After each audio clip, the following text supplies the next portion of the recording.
Alright, magandang umaga po sa inyong lahat. Maulan na umaga. Ayun, sino yun?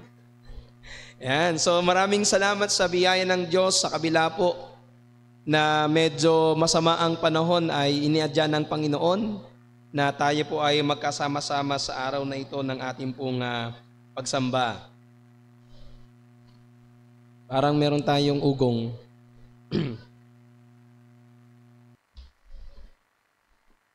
Sa ating patuloy na pag-aaral sa buhay ni Esteban, na siyang ang unang Kristiyanong martir sa Bagong Tipan, nais kong magsimula muna sa isang bagong balita.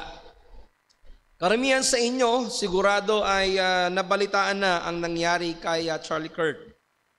Si Charlie Kirk ay isang kabataan na kilala sa mundo ng pampublikong debate, na may tuturing na isang political activist at isang conservative Christian. Pag sinabi natin conservative Christian, he is pro-life. Ang ibig sabihin ay tumututol siya sa anumang anyo ng abortion. Siya ay isang pro-traditional family, sumusuporta sa tradisyonal na pamilya bilang lalaki at babae, naniniwala sa religious freedom, sinusuportahan niya ang tradisyonal o ang karapatan ng Kristiyano sa isang malayang pagpapahayag ng pananampalataya. Siya po ay isang makabayan at nationalist at tumututol sa labis na impluwensya ng mga liberal at ng mga progresibong ideolohiya. Si Charlie Kirk ay ipinanganak noong 1993 sa Arlington Heights, Illinois, at lumaki siya bilang isang aktibong kabataan na nagkaroon ng advokasya sa politikang usapin sa paaralan. Sa murang edad na 18 ay nagtayo siya ng isang organisasyon na tinatawag pong Turning Point USA na nakatuon sa paglahok ng mga kabataan sa isyong pampolitika, edukasyon, kultura at relihiyon. Siya din ay kabilang sa pagpapalaganap ng mga idea ng MAGA o tinatawag nilang Make America Great Again.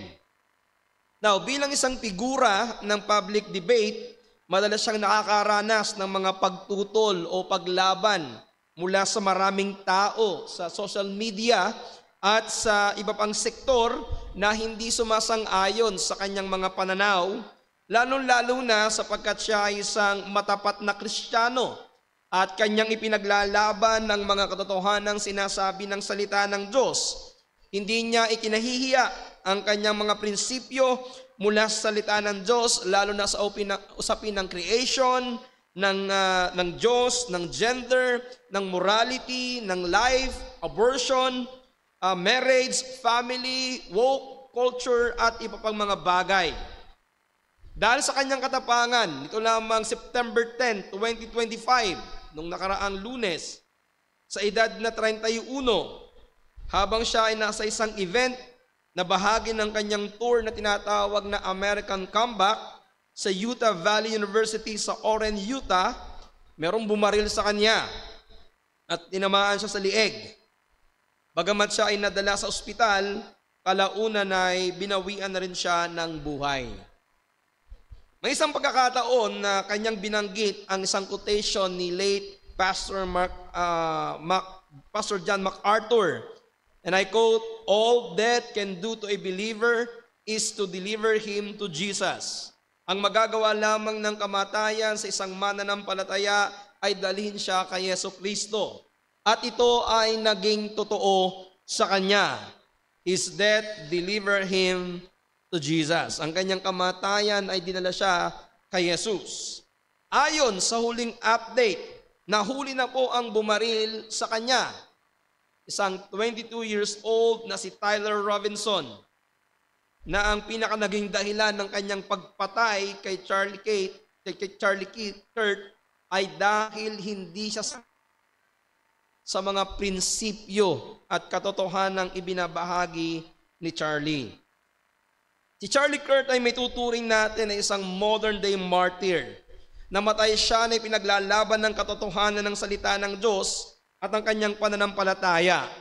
Mga kapatid, ang insidenteng ito ay nagpapaalala sa atin na minsan ang pagsaksi sa publiko kapag ibinabahagi natin ng matapat ng katotohanan, lalong-lalo na ang ebanghelyo, ito ay may kaakibat na panganib at maaaring ang katapangan ng pagpapahayag ng katotohanan ay magdala ng kamatayan.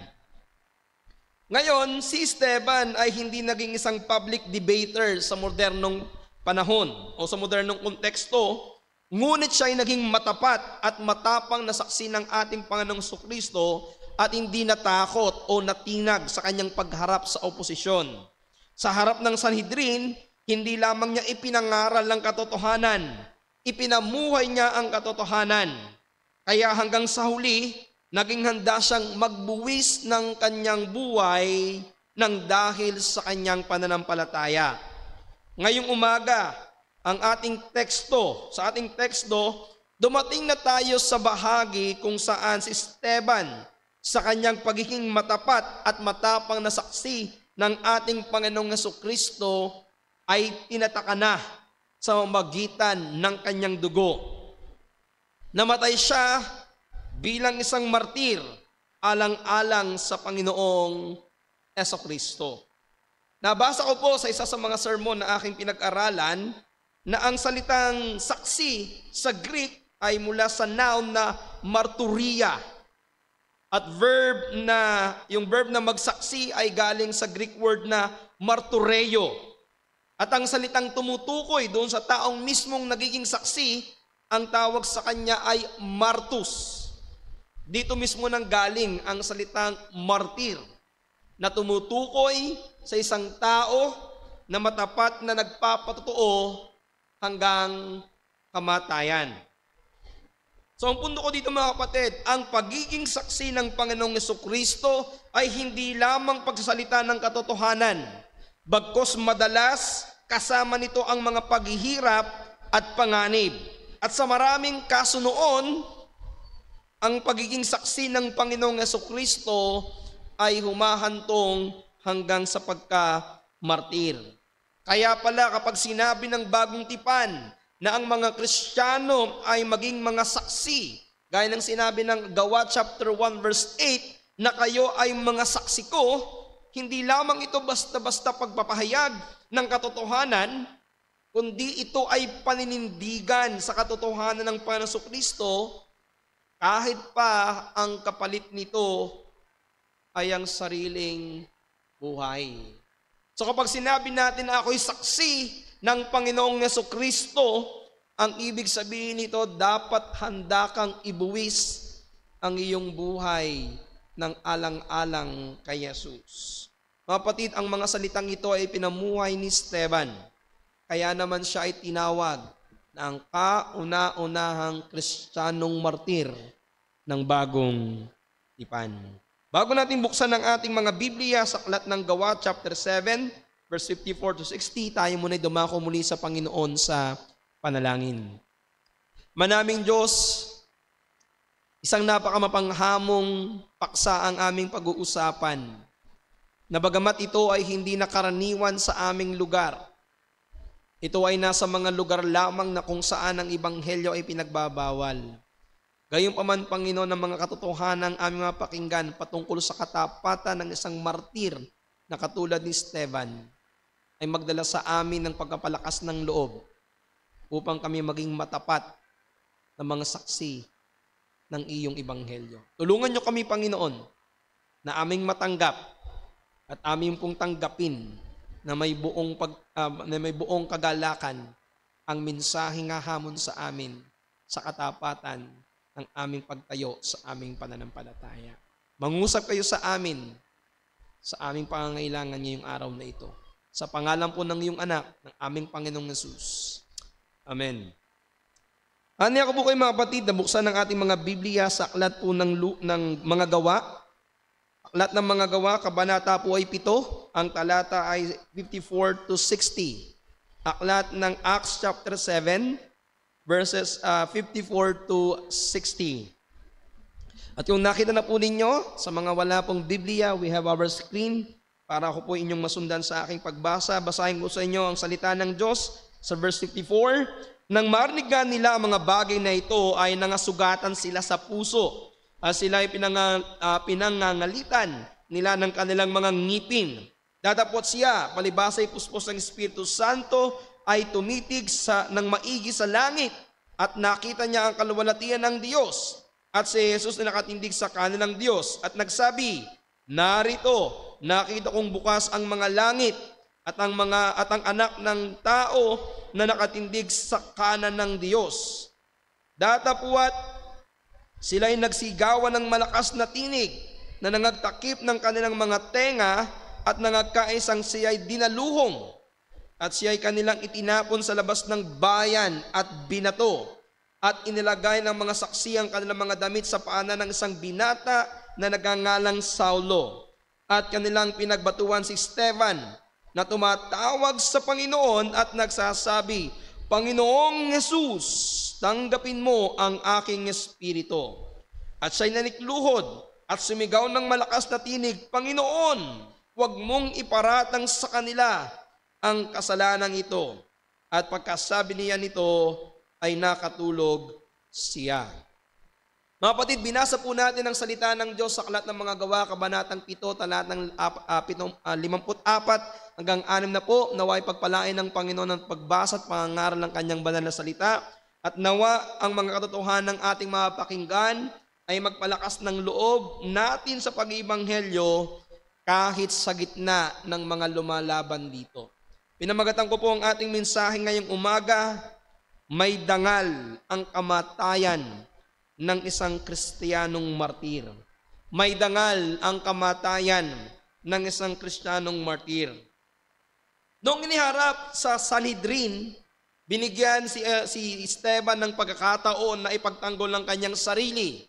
Subalit sa halip na ipagtanggol ng sarili, nangaral si Esteban sa kanila. Kanyang isinalaysay sa kanila ang kasaysayan ng paulit-ulit na anyo na pagtanggi ng bayan ng Israel sa mga isinugong lingkod ng Diyos at sa huli ay kanilang pinatay mismo ang matuwid ang ating Panginoong Jesucristo.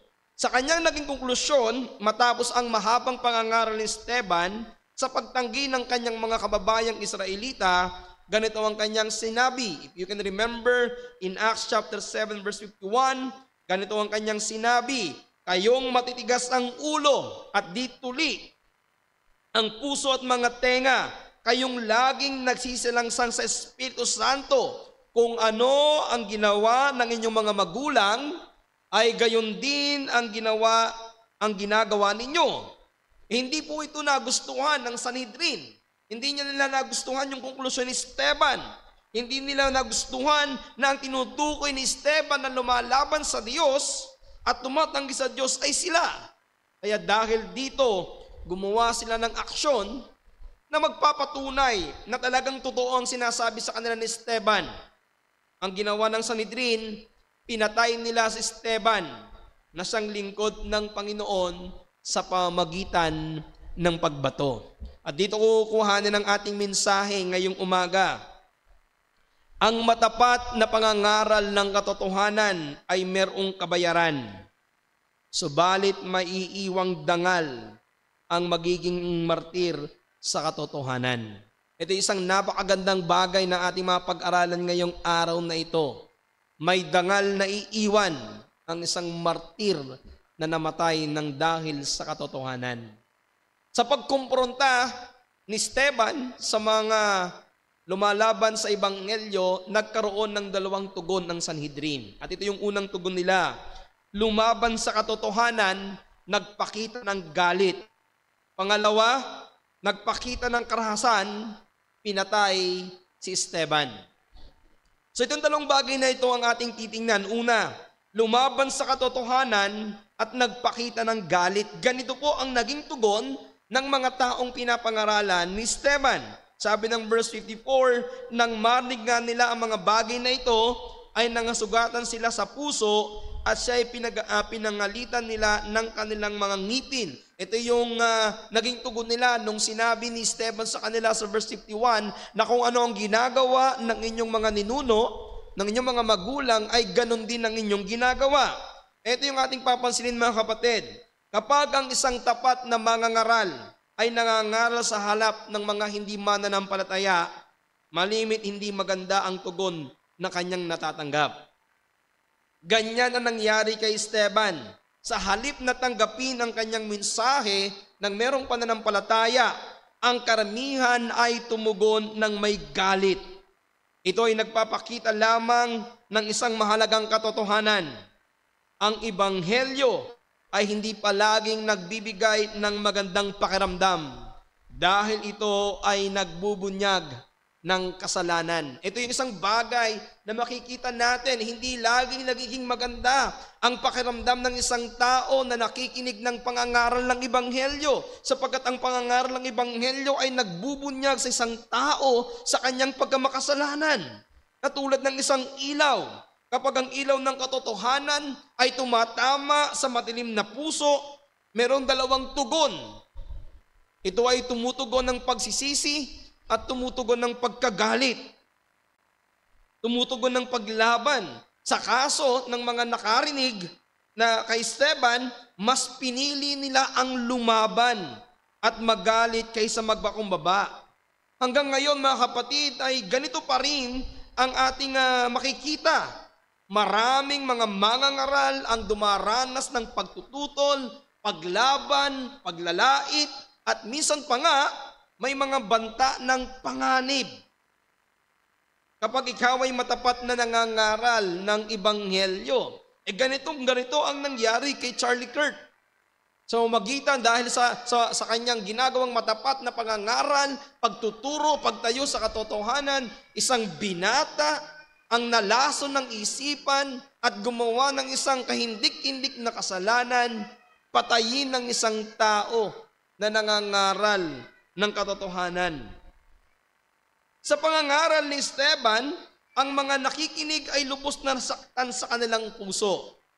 Sabi po dito, they were cut into their heart. Ang ibig sabihin nito, tumagos sa kanilang puso, tumagos sa kanilang laban, nasugatan ng kanilang puso. Kaya ang damdamin na umusbong sa kanila ay matinding galit. Ngayon mga kapatid, kung inyong maalaala, hindi po ito ang unang pagkakataon na ang mga mangangaral ay nakatanggap ng ganitong tugon mula sa kanilang mga pinapangaralan.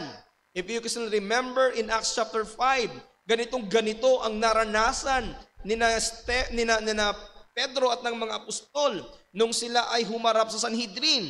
In Acts chapter 5 verse 29 to 32, itinala ni Lucas dito yung naging tugon ni Pedro nung sila ay pinagbabawalan na mangaral ng ebanghelyo. Sabi ng Acts chapter 5:29, nang sila inutusan na wag mangaral ng ebanghelyo, ang sagot ni Pedro, datapwat nagsisagot si Pedro at ang mga apostol at sinabi, kinakailangan naming magsitalima muna sa Diyos bago sa mga tao. Ang Diyos ng ating mga magulang ay nagbangon kay Jesus na siya ninyong pinatay, na ibinitin sa isang punong kahoy. Siya'y dinakila ng Diyos ng kanyang kamay upang maging prinsipe at tagapagligtas, upang magbigay ng pagsisisi sa Israel at kapatawaran ng mga kasalanan. At kami mga saksi ng mga bagay na ito, at gayon din naman ang Espiritu Santo na ibinigay ng Diyos sa kanila na nagsisitalima sa Kanya.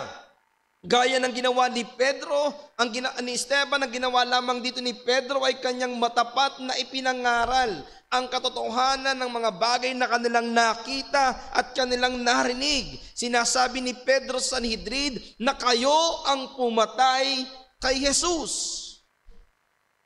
Ano po ang naging tugon ng Sanhedrin? In verse 33 ng Acts chapter 5, datapot sila ng kanilang marinig ito ay nangasugatan ang mga puso at nagpasyang siya'y patayin. Now, alam niyo po, yung salitang nasugatan ang kanilang puso, galing yan sa Greek word na diaprio. At ito rin po yung salitang mismong ginamit sa ating teksto sa Acts chapter 7 verse 54. Yung diaprio, nang ibig sabihin po nito ay matinding nasaktan, parang sinaksak ang puso. Tumalab ito sa kanila. Kaya nagbunga ito ng matinding galit at ninais nilang patayin si Pedro. Ngayon, kung sa Acts chapter 5, ninais lamang nila, hinangad lamang nila na mapatay si Pedro at ang mga apostol, pagdating ng chapter 7, naging reality ito. Sapagkat yung kanilang galit ay nagdala sa kanila para patayin si Esteban. Sinabi rin dito na bukod sa nasugatan ng kanilang puso, ay nangalit ang kanilang mga ngipin. Alam niyo yung ibig sabihin ng nangalit, yung talagang tumutunog na ang ngipin nang dahil sa galit. Nagpapahayag ito ng kanilang matinding galit. Galit na galit sila kay Esteban dahil sinasabi ni Esteban sa kanila na kung ano ang ginawa ng inyong mga magulang, ganun ang inyong ginagawa. Tapos kayo yung tumanggap ng kautusan, pero kayo mismo ang hindi sumusunod sa kautusan. Pero bago pa man nila may sagawa ang kanilang galit, yung kanilang plano na patayin si Esteban, isang kamanghamanghang bagay ang nangyari. Si Esteban ay tumanggap ng pangitain mula sa Diyos. Sabi ng verse 55 to 56, datapot siya, palibhasa ay puspos ng Espiritu Santo ay tumitig ng maigi sa langit at nakita niya ang kaluwalhatian ng Diyos at pansinin niyo ito, si Jesus na nakatindig sa kanan ng Diyos. At narito, at nangagsabi, narito, nakita kong bukas ang mga langit at ang anak ng tao ay nakatindig sa kanan ng Diyos. Mga kapatid, ito po'y isang pambihirang pagkakataon. Ito po'y isang maluwalhating pagkakataon. Hindi po ito isang hallucination. Alam nyo, malimit yung mga nagkukwento na nakikita nila ang Panginoong Yesus, ginagawa o nangyayari ito kapag sila ay nasa bingit na ng kamatayan. Yung nasa mitsa na sila ng kamatayan. Kaya ang karamihan, ang tawag natin dito is hallucination. Nagkakaroon sila ng mga imahinasyon. Pero dito, hindi ito isang hallucination. Bakit? Hindi ba nababato dito si Esteban? Nasa harap pa siya ng Sanhedrin. Nasa harap pa siya ng mga mag-uusig nung makita niya ang isang heavenly vision. Ibig sabihin mga kapatid, ito yung kakaiba dito sa vision na ito. Sa buong kasulatan, sa tuwing ilalarawan na nakikita ang Panginoong Yesus sa langit, lagi siyang ilalarawan na nakaupo sa kanan ng Diyos. Nung si Pedro ay nangaral sa Pentecostes, ipinangaral niya ang Panginoong Yesus na umakyat sa langit at umupo sa kanan ng Diyos. Ngunit sa pangitain ni Esteban, ang Panginoong Jesucristo ay hindi nakaupo. Ang Panginoong Yesus ay nakatindig. At maraming mga Bible commentators, mga tagapagpaliwanag ng Biblia, ang nagsasabing si Jesus ay tumayo upang salubungin si Esteban sa langit. Upang masabi niya kay Esteban, well done, thou good and faithful servant. Magaling, mabuti, at tapat na alipin. Mga kapatid, if you imagine this, ito ay isang napakagandang senaryo. Na sana'y ganito rin ang maging senaryo kapag tayo ay kinuha ng Panginoon. Ang kuhanin tayo sa oras na tayo ay matapat sa ating pananampalataya.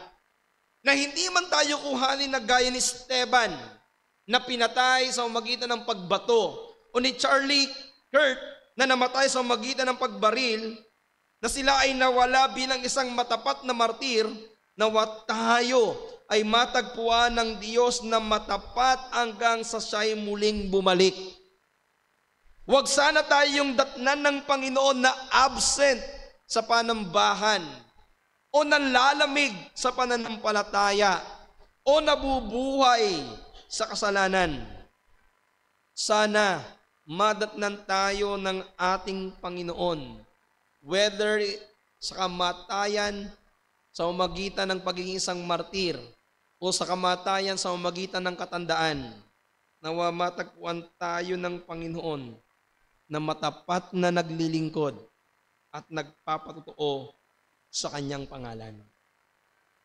Ang tanong natin ng ito, bakit kaya binigyan ng Panginoon si Esteban ng ganitong pangitain sa oras ng kanyang kamatayan. Alam nyo, hindi direktang sinabi sa ating talata ang dahilan, pero hindi maling ipalagay na kaya nagpakita ang Panginoon ng ganitong pangitain sa kanya ay upang palakasin si Esteban hanggang huli. Tandaan natin, nangako ang Panginoong Jesucristo bago siya umalis sa mundo sa Matthew chapter 28 verse 20 at sinabi niya, narito ako'y sumasa inyo palagi hanggang sa katapusan ng sanlibutan. Ang pagsama ng Panginoong Yesus, naniniwala ako, ay hindi lamang hanggang sa katapusan ng mundo, kundi maging sa katapusan ng ating buhay. Hindi man natin maabot ang katapusan ng mundo, pero isang bagay ang sigurado, sasamahan tayo ng Panginoon sa katapusan ng ating buhay. Sinabi ng Panginoon sa Deuteronomy chapter 31 verse 6, kayo'y magpakalakas at magpakalakas ng loob. Huwag kayong mga takot, ni mga labot man sa kanila, sapagkat ang Panginoon mong Diyos, siya'y yumayaong kasama mo. Hindi kanya iiwan, hindi kanya pababayaan. Sabi ng Isaiah 41 verse 10, huwag kang matakot sapagkat ako'y sa iyo. Huwag kang manlupaypay sapagkat ako'y iyong Diyos. Aking palalakasin ka. Oo, aking tutulungan ka. Oo, aking aalalayan ka ng kanan ng aking katwiran. Kaya mga kapatid, ito yung pampalakas ng loob. Sa bawat Kristiyanong makakaranas ng pag-uusig, tandaan ninyo, may nagpapanatiling biyaya ang Diyos. Ang biyayang magpapatatag upang matiis natin ang lahat alang-alang kay Jesus. Yan mismo ang kailangan ni Esteban sa sandaling yon. Yan mismo ang tinanggap ni Esteban sapagkat yan ang kanyang kailangan. Binigyan siya ng Diyos na nagpapanatiling biyaya. Ang pangitain na ito ay nagbigay sa kanya ng tapang upang ipagpatuloy ang pagtakbo sa paligsahan ng pananampalataya. Isang nagpapanatiling biyaya upang tulungan siyang magpatuloy hanggang kamatayan. Kaya ang punto at paalala ko sa inyo mga kapatid, ang paghakbang sa matapat na pananampalataya ay hindi madali. Hindi ito lihim sa lahat ng alagad ng ating Panginoong Jesucristo. Pauna nang sinabi ng Panginoong Jesus na walang alipin ang nakahihigit sa kanyang Panginoon, na kung ang ating Panginoon ay inusig, ganon din ang mangyayari sa kanyang mga tagasunod. Gayunpaman, maliwanag ang pangako ng Panginoon. Hindi kanya iiwan at hindi kanya pababayaan. Ganito ang kumpiyansa ni David. Ang sabi ni David sa awit 23 verse 4, oo, bagamat ako ay lumakad sa lilim ng kamatayan, wala akong katatakutan. Wala akong katatakutang kasamaan, sapagkat ikaw ay sumasa akin at ang iyong pamalo at ang iyong tungkod ang nagsisialiw sa akin. Mga kapatid, ito yung katotohanan sa pagharap natin sa pag-uusig ng dahil sa katapatan sa Ebanghelyo, maging sa oras ng kamatayan, may biyaya ang Diyos na magpapalakas sa atin. Kaya bilang hamon sa ating unang punto, magdalang tapang tayo sa ating pagpapatotoo sa ating Panginoong Jesucristo sa kabila ng mga galit na ating matatanggap mula sa mga tao. Dahil nangako ang Panginoon ng kanyang mapagbiyayang paggabay upang mapagtagumpayan natin ang lahat ng ating mga kaaway. Hindi ko sinasabi sa inyong hindi kayo makakaramdam ng takot. Hindi ko sinasabi sa inyong hindi kayo makakaramdam ng kaba. Pero ito yung isang katotohanan, sa kabila ng takot at ng ating kaba, may biyaya ng Diyos na magpapalakas sa atin. Yan ang naging unang tugon ng mga taong pinangaralan ni Esteban. Sila po ay nagalit. Pero hindi ito nagtapos sa galit. Ito yung naging pangalawang tugon nila. Sila'y naging marahas at pinatay si Esteban. Sabi ng 57 to 59, datapot sila'y nagsigawan ng malakas na tinig at nagtatakip ng kanilang mga tenga at nagkakaisang siya'y dinaluhong at siya'y kanilang itinapon sa labas ng bayan at binato at inilagay ng mga saksi ang kanilang mga damit sa mga paanan ng isang binata na nagangalang Saulo at kanilang pinagbatuhan si Esteban. Now, mabatid ito. Ang mga hukom ay hindi natutuwa na kapag ang kanilang nililitis ay sinusubukan sila ang hatulan na parang sila ang may sala. Ang ibig sabihin, hindi matutuwa ang isang judge na kapag ikaw ay na doon para litisin ang isang makasalanan, tapos ang ginagawa po ng isang akusado, pinapalabas niya na may kasalanan na yung hukom. Ganito po ang makikita natin na ginagawa ni Esteban sa harapan ng Sanhedrin.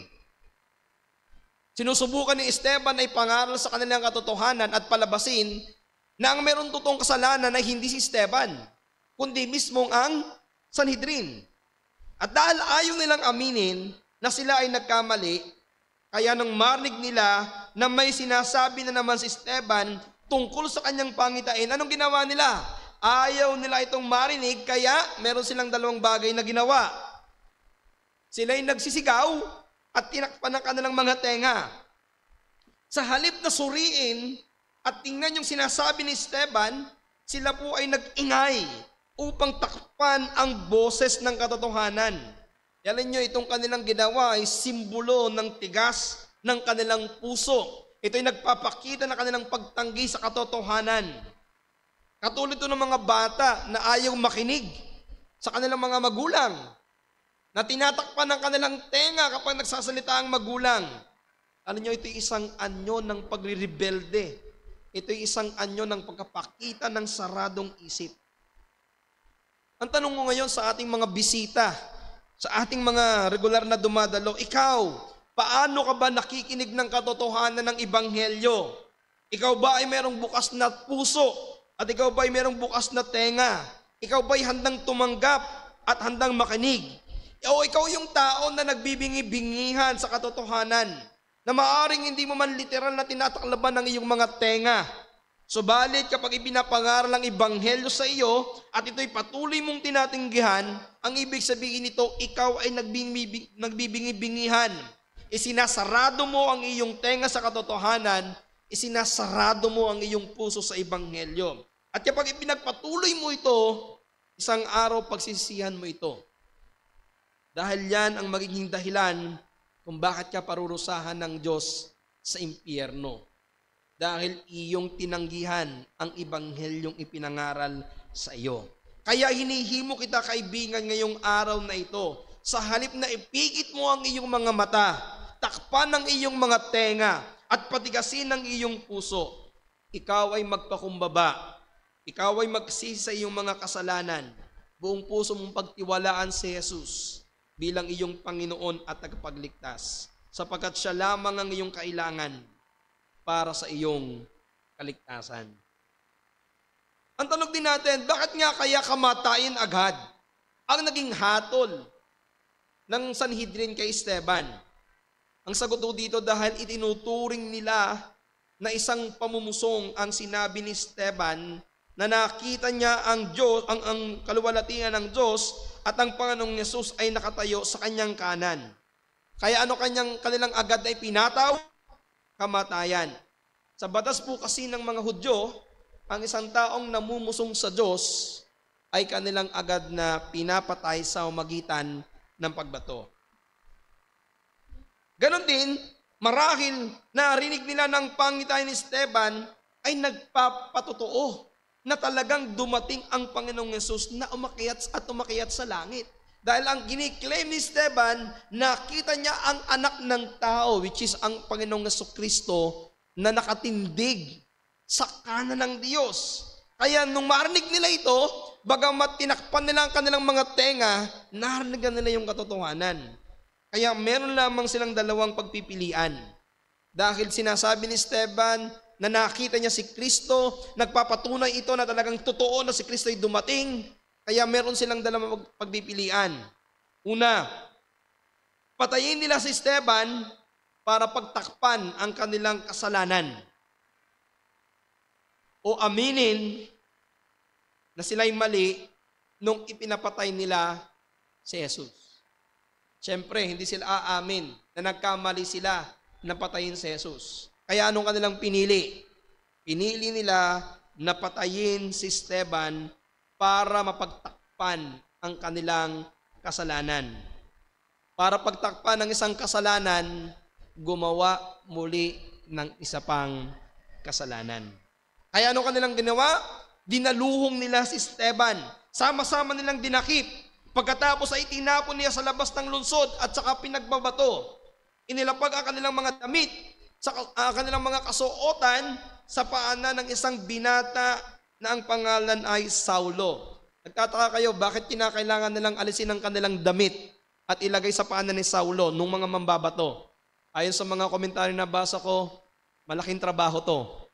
Kaya kailangan nila na magaan ang kanilang pakaramdam, kaya yung mga damit na makakasagabal sa kanilang pagbato ay inilagay nila sa paanan ni Saulo. At yung paglalagay nila ng damit sa paanan ni Saulo ay nagpapakita ng pagkilala nila sa pamumuno ni Saulo sa pagpatay kay Esteban.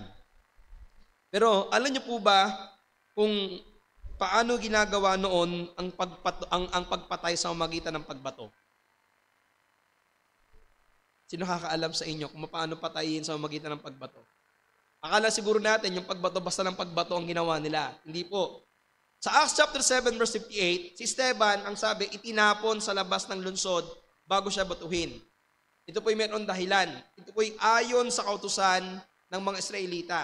Sa Leviticus chapter 24 verse 14, ng isang taong nagkakasala ng pamumusong sa Diyos ay kailangang ilabas sa kampamento at saka siya babatuhin. At sino ang mga babato? Ang babato ay ang mga saksi at pagkatapos susundan ng iba. Ayon sa Mishnah, which is ang Sanhedrin chapter 6 verse 4 at sa ilang mga rabbinic writings, ganito yung proseso ng pagbato sa isang taong namumusong sa Diyos. Dadali ng isang akusado sa isang mataas na lugar, mga 10 to 12 feet, siguro yan, mga ganyang kataas siguro yan. Mga 10 to 12 feet, itutulak ng patiwarik pababa sa isang lugar na batuhan. Pagbagsak, dahil nga medyo mataas-taas yon, pagbagsak, ito po ay maaaring magdala sa kanya ng kamatayan at ng matinding sakit. Pero, ito po, kapag patay, tapos na ang parusa. Pero kapag hindi, ang pangunahing saksi ang unang kukuha ng malalaking bato at ibabagsak sa kanyang dibdib o sa kanyang ulo. At kapag hindi din namatay, kukuha yung mga kasama ng maraming bato at sabay-sabay nilang babatuhin hanggang mamatay. Ganyang kasakit ang dinanas ni Esteban. Alam nyo, titingnan natin ang kamatayan ni Charlie Kirk ay mas madali kumpara sa kamatayan ni Esteban. Sapagkat ang kay Charlie Kirk ay isang baril lamang na tumama sa kanyang leeg. Ang kay Esteban, napakaraming bato at bawat bato ay kanyang nararamdaman. Ano po ba ang inyong sasabihin kapag kayo binabato? Siguro ang sisigaw nyo, aray! Tama na! Maawa kayo! Pero iba ang sinabi ni Esteban habang bumabagsak ang bawat bato sa kanyang buong katawan. Ang sabi ng verse 59 at 60, na tumatawag sa Panginoon at nagsasabi, Panginoong Yesus, tanggapin mo ang aking espiritu. At siya'y nanikluhod at sumigaw ng malakas na tinig, Panginoon, huwag mong iparatang sa kanila ang kasalanan ito. At pagkasabi niya nito, ay nakatulog siya or namatay siya. Mga kapatid, Dalawang bagay ang isinisigaw ni Esteban habang siya'y binabato at nasasaktan. Dalawang panalangin ang lumabas sa kanyang bibig habang siya'y nasa bingit ng kamatayan. Ang una niyang panalangin ay, Panginoong Yesus, tanggapin mo ang aking espiritu. At ang pangalawa, Panginoon, huwag mong iparatang sa kanila ang kasalanan ito. Pero alam niyo mga kapatid, ang panalangin na ito ay hindi panalangin na isip lamang ni Esteban ng oras na yon. Ang panalangin na ito ay natutunan niya mismo sa ating Panginoong Jesucristo. Sapagkat kung inyong matatandaan, ang Panginoong Yesus ay nanalangin din ng ganitong mga panalangin sa oras ng kanyang kamatayan. Ang panalangin ni Esteban ay gaya lamang ng panalangin ng Panginoong Jesucristo. Mababasa natin sa Luke chapter 23, verse 46. At si Jesus na sumisigaw ng malakas na tinig na nagsasabi, Ama, sa mga kamay mo ay ipinagtatagubilin ko ang aking espiritu. At nang masabi niya ito ay nalagot ang kanyang hininga. Ito rin yung mga salitang sinabi ni Esteban sa oras ng kanyang kamatayan. Ama, Panginoon, ipinagtatagubilin ko sa iyo ang aking espiritu. Samantalang in Luke chapter 23 verse 34, sinabi ng Panginoong Yesus nung siya'y nasa krus, Ama, patawarin mo sila sapagkat hindi nila nalalaman ang kanilang ginagawa. Ganito rin ang sinabi ni Esteban sa verse 60. Huwag mong iparatang sa kanila ang kasalanan ito. Kaya makikita natin sa panalangin ni Esteban ang salamin ng puso ng Panginoong Yesus. Isang puso na may pagtitiwala sa Diyos at isang puso na may kapatawaran para sa kanyang mga kaaway. Mapatid, isang punto. Ang isang tunay na Kristiyano ay handang magpatawad maging sa pinakamatinding kasalanang ginawa sa iyo. Ito yung makikita natin sa buhay ni Esteban na nag-reflect sa buhay ng Panginoong Yesus. O ito yung makikita natin sa Panginoong Yesus na nag-reflect sa buhay ni Esteban. Ang isang totoong Kristiyano handang magpatawad kahit ang pinakamabigat na kasalanan ay gawin sa iyo. Si Esteban ay pinapatay, pero kapatawaran ng Diyos ang kanyang inihingi para sa kanyang mga kaaway. Alam niyo kapatid, madaling magalit sa mga gumagawa sa atin ng masama. Madaling gumanti sa mga taong gumagawa sa atin ng masama. Pero ang tunay na mananampalataya, nakapagpapatawad sa Diyos. Nakapagpapatawad kahit gaano ang ginawa sa atin. Alam niyo, bukod kay Esteban, maraming mga naging martir sa pananampalataya. Una na ang mga apostol, ang mga church fathers, ang mga reformers, at meron ding mga modern martyrs. Kasama na po dyan si Graham Staines. Si Graham Staines ay isang misyonaryo sa India sa loob ng 30 years. Siya po ay pinanganak noong 1942 sa Australia at dumating siya sa India noong 1965. Sa edad na 23, nagsilbi siya sa mga taong mayroong ketong. Ngunit may ilang mga Hindu ang hindi natutuwa sa kanya sapagkat marami sa mga ketongin ang nagsimulang sumampalataya sa Panginoong Jesucristo. Naging dahilan ito ng pagkadismaya ng mga Hindu at inakusahan nila si Graham Staines na pinipilit ang mga Hindu na tumanggap ng pananampalataya kay Kristo. Kaya noong 1999, January 1999, dumalo si Graham Staines sa isang taunang Christian Conference at sa pagkakataong ito ay kasama niya ang kanyang dalawang anak, si Philip na 10 years old at si Timothy na 6 years old. At ang kanyang asawang si Gladys at si Esther na kanyang anak na babae ay naiwan sa kanilang tahanan. Sa conference na ito, nakita ng mga Hindu ang isang pagkakataon.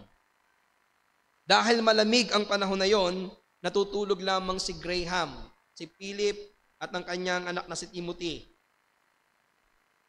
sa loob ng kanilang sasakyan. Nung makita ito ng mga Hindu, nagtipon sila, nagalit kay Graham. Umagit kumulang 50 tao ang nagtipon, armado ng mga palakol.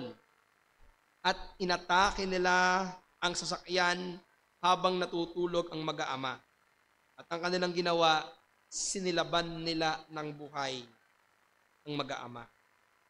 Nung tangkain na lumabas ni Graham at ng kanyang mga anak, pinigilan ito ng mga tao. Pinigilan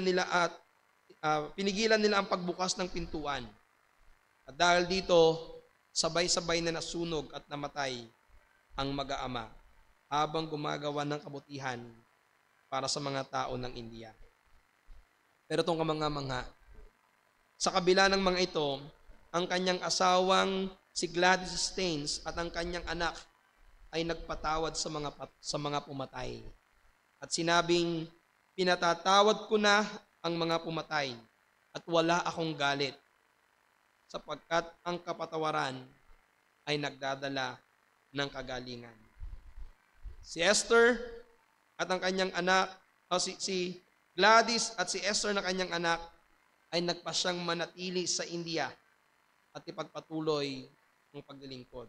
Na siya namang labis na ikinagulat ng buong bansa ng India sapagkat nakita nila ang totoo ng kapatawaran ng katulad ng Panginoong Jesucristo. Si Graham Staines ay inaalala ngayon bilang isang tunay na martus, bilang isang tunay na martir. Kahit hanggang kamatayan ay naging matapat sa Panginoon. Now, alam nyo, isa pang kamangha-mangha dito kay Esteban ay sinagot ng Panginoon ng kanyang panalangin. Natatandaan nyo po ba na among doon sa mga binanggit na karamihan, merong isang tao na binanggit ang pangalan. Sa verse 58, binanggit po dito si Saulo na naging apostol.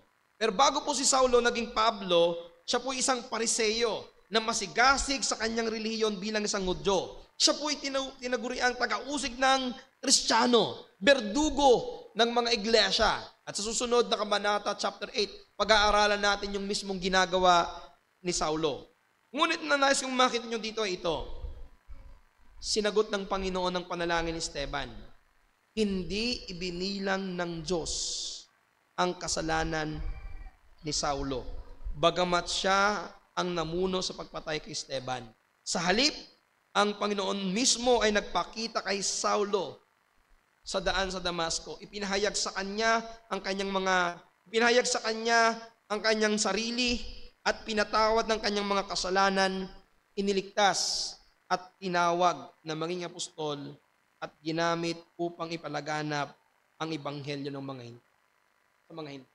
Sabi ni Tertullian, ang dugo ng mga martir ay madalas tinatawag na binhi ng iglesia. Ang pagkamatay ni Esteban ay hindi nasayang. Bagkus ito ay naging malinaw na patotoo ng katotohanan ng ebanghelyo. Si Saulo bilang saksi at nanguna sa pagpatay kay Esteban ay hindi maaaring hindi naapektuhan ng eksenang iyon. Lalo na't nakita niya ang mukha ni Esteban na gaya ng isang anghel at narinig ng kanyang mga tenga kung paanong sa huli ng kanyang kamatayan ay pagtitiwala sa Diyos at pagkapatawad ang kanyang binanggit. Kaya sigurado tayo na noong nagpakita ang Panginoong Yesus kay Saulo sa daan ng Damasco, sariwang-sariwa sa isipan ni Saulo ang patotoo ni Esteban. Kaya masasabi nating ginamit ng Diyos ang pagkamartir ni Esteban bilang binhi na nagtanim ng patotoo sa puso ni Saulo na sa takdang panahon ay umusbong sa kanyang kaligtasan at sa kanyang pagiging lingkod ng Diyos.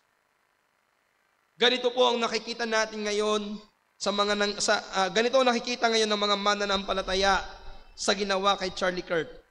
Napatay si Charlie. Subalit ang kanyang dugo ay magiging binhi sa iglesia. Ang kanyang sinimulan ay hindi matatapos. Ito ay lalong magpapatuloy. At sa ating pong subaybayan kung anong mangyayari.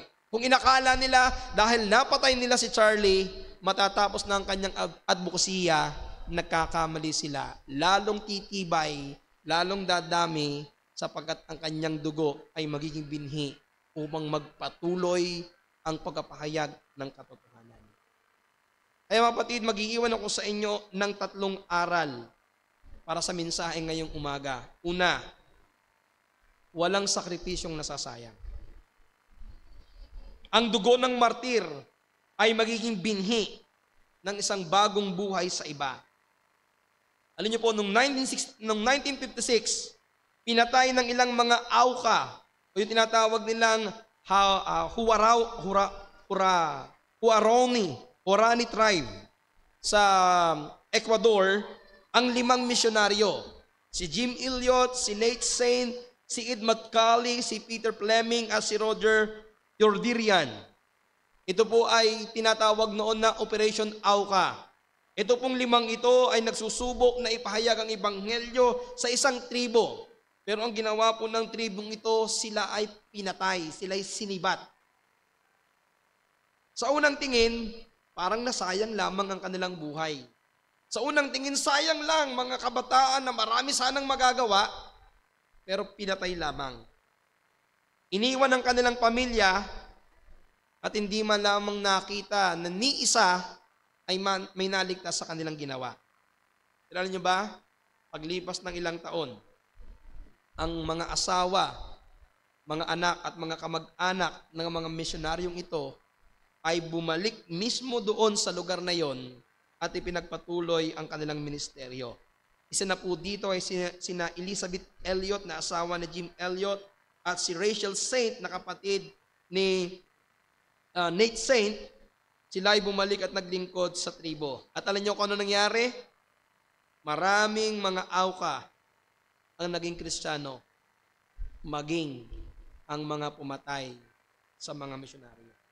Mga kapatid, ito yung katotohanan. Maaari nilang patayin ang mensahero, pero hindi nila kayang patayin ang mensahe. Ang mensahe ay patuloy na magliligtas ng mga makasalanan. Kaya kapatid, walang sayang sa bawat sakripisyong iyong ginagawa para sa Panginoon. Walang sayang sa ating paglilingkod sa Diyos. Pangalawa, ang panalangin ay may bisa. Kahit sa huling hininga ni Esteban, ang kanyang panalangin ay hindi nawala ng tugon. Tinugon ng Diyos ang kanyang panalangin. Kas ng Panginoon si Saulo na naging dakilang apostol at naging mangangaral ng ebanghelyo sa bayan ng mga hintil. Alin niyo po ba na ganito rin ang nangyari sa panalangin ni John Huss noong 1369 to 1415. Si John Huss ay isang guro at mangangaral sa Bohemia na ngayon ay Czech Republic. Sa kanyang kapanahunan, ipinapangaral niya na ang kaligtasan ay sa magitan ng biyaya lamang ng Diyos. At nilalabanan niya ang pagtuturo ng mga indulhensya at yung katiwalian ng mga leader ng simbahan. Dahil dito nagalit ang Roman Catholic sa kanya. At siya po ay pinronounce bilang heretic nung Council of Constance noong 1415. At ang ginawa kay John Huss, sinunog siya ng buhay. Naglagay sila ng maraming kahoy, itinali siya sa isang poste, sinilaban si John Huss. Pero habang si John Huss ay sinusunog, meron siyang winika. At itong kanyang sinabi, ngayon ay inyong ihahawla ang isang gansa. Nang ibig sabihin po ng gansa ay Huss sa salitang Czech. Ngunit makalipas ang 100 taon, darating ang isang sisne, parang ang ibig sabihin, darating ang isang itik na hindi ninyo mapapatay. Anong ibig sabihin nito? Ang panalangin na ito ni John Huss ay parang naging isang hula. Ang sinasabi niya, kahit na mapatay niyo ako, pagkalipas ng 100 taon, may darating na isang tao na hindi niyo kayang pigilan. Alam niyo, after 102 years, eksakto, 102 years, pagkatapos na mamatay ni John Huss, si Martin Luther ay nagpaskil ng kanyang 95 thesis na siyang naging mitsa ng reformasyon. Si Martin Luther ay naging katuparan na sinabi ni John Huss na isang taong darating na magiging matibay sa kanyang pananampalataya. Kaya napakaganda rin sinabi ni Spurgeon, sa tuwing ipinasya ng Diyos na gumawa ng dakilang gawain, una niyang hinihikayat ang kanyang bayan na manalangin. At kapag sila'y nanalangin, siya'y sumasagot. Kaya mga kapatid, huwag tayong manawa sa pananalangin sa kaligtasan ng mga tao. Huwag tayong manawa na manalangin sa kanilang kaligtasan kahit na minsan tayo'y pinarurusahan o tayo'y nagdurusa sapagkat may bisa ang panalangin. At huli, ang biyaya ng Diyos ay mas malawak kaysa ating nakikita. Ang dating taga-usig, naging mangaral ng Ebanghelyo. Ganyan na nangyari sa buhay ni Saulo matapos niyang masaksihan ang patotoo ni Esteban. Merong isang kwento patungkol kay Brother Andrew. Si Andrew na ating miyembro, kundi si Brother Andrew na tinatawag na God's smuggler. Isa po siyang Dutch na missionary na ginamit ng Diyos para magdala ng Biblia sa mga bansang sarado sa Ebanghelyo nung panahon ng Cold War. At kabilang po dito ay ang North Korea, isang communist country. Isa sa pinakamahigpit na bansa laban sa pananampalatayang Kristiyano hanggang ngayon. Sa isa sa kanyang mga lihim na misyon, na-meet ni Brother Andrew ang isang sundalo ng North Korea. At ang sundalong ito noon ay isang sanay na sanay sa paghuli at pagkaparusa. At ang sino mang kanyang mahuli na nagtataglay ng Biblia o nagtitipon para mag-aaral ng Biblia ay kanyang hinuhuli at pinaparusahan. Ngunit isang araw, nung makita po sila ni Brother Andrew, siya po ay binigyan ni Brother Andrew ng isang Biblia. Kaya sa halip na kanyang hulihin, itong sundalang ito naging curious at nagsimula siyang basahin ang Bibliang ibinigay sa kanya. At sinimula niyang kausapin sa Brother Andrew hanggang sa siya ay kanyang bahaginan ng Ebanghelyo. Unti-unting namulat ang puso ng sundalong ito at imbes na i-report ang mga mananampalataya, nagsimula siyang makinig at sumama sa kanila ng palihim. Kalaunan, naging mananampalataya ang sundalong ito. Katulad ni Saulo na naging Pablo, ang sundalong ito ay naging saksi na kung paanong ang dating kaaway ng krus ay maaring maging tagapagdala ng Ebanghelyo. Ang dating taga-supil sa mananampalataya ay naging katuwang simbahan ng North Korea.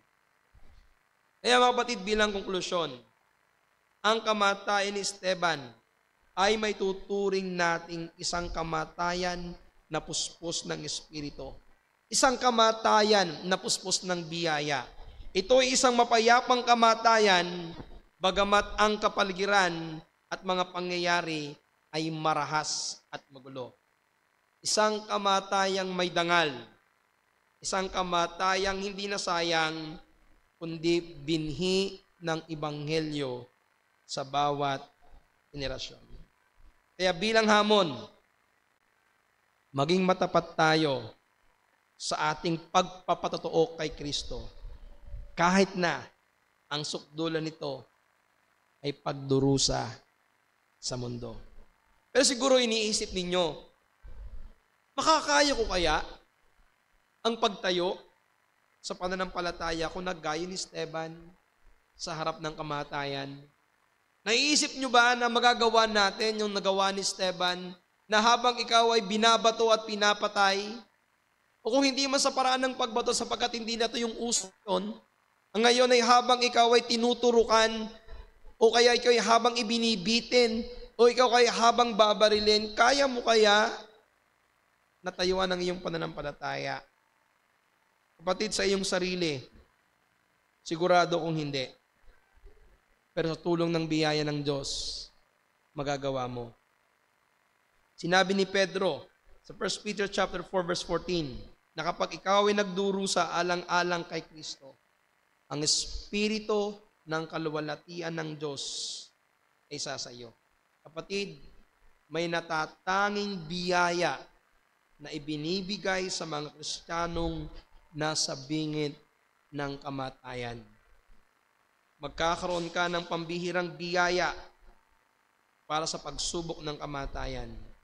At ang Espiritu ng kaluwalhatian ng Diyos ay isa sa iyo. Kapatid, kaya nating tayuan ang ating pananampalataya dahil may biyaya ng Diyos. At tandaan niyo ito, ang kaaway na kamatayan ay magiging lingkod ng kanyang mga banal. Kahit ang kamatayan, kaya nating pagtagumpayan dahil kay Kristo. And I will end with one quote na aking pong nabasa. At ganito ang kanyang sinabi, mas mabuti pang mamatay kasama ni Esteban sa gitna ng mga batong nagpapalubog ng ating mga bungo at sasalubungin tayo sa langit ng Panginoong Kristo. Kaysa mamatay ka, napayapa sa piling ng mga makamundong aliw, napapaligiran ng iyong pamilya, ngunit maririnig mo, lumayo kayo sa akin, hindi ko kayo nakikilala.